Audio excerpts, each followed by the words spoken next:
श्री कृष्ण कहते हैं, निराश मत हो, कुछ दिन और प्रयास करो, सफलता ज़रूर मिलेगी। इसको हम एक कहानी के द्वारा समझेंगे। किसी गांव में एक ईमानदार और मेहनती लड़का रहता था।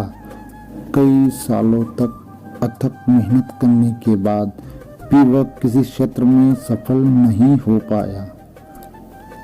अंत में निराश होकर उसने आत्महत्या करने की निर्णय लिया।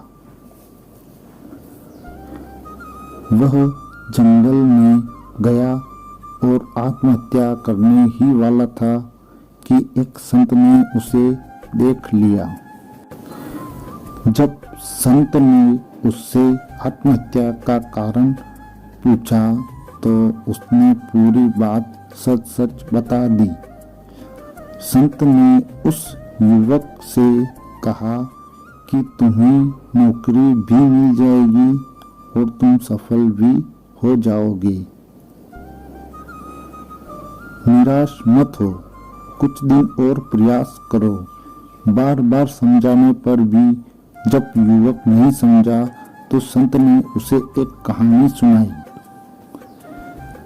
कहानी ये थी कि बच्चे ने दो पौधे लगाए, एक बांस का और एक नागफनी का।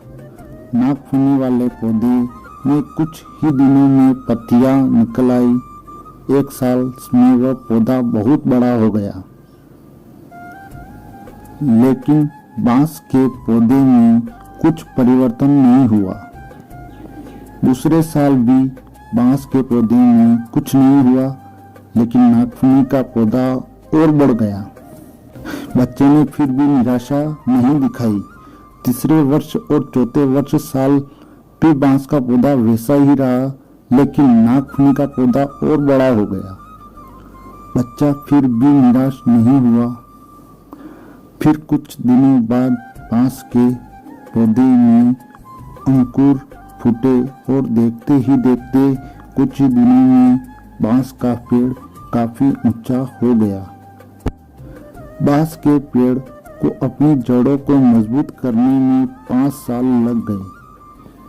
संत ने युवक से कहा कि यह आपका अपनी जड़ें मजबूत करने का समय है।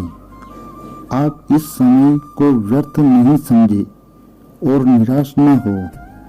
जैसे ही आपकी जड़ें मजबूत हो जाएगी, आपकी सारी समस्याओं का निदान हो जाएगा। आत्मविश्वास नहीं खोए। समय आने पर आप बांस के पेड़ की तरह बहुत ऊंचे हो जाएंगे। बात युवक के समझ में आ गई और वह पुनः संघर्ष के पथ पर चल दिया।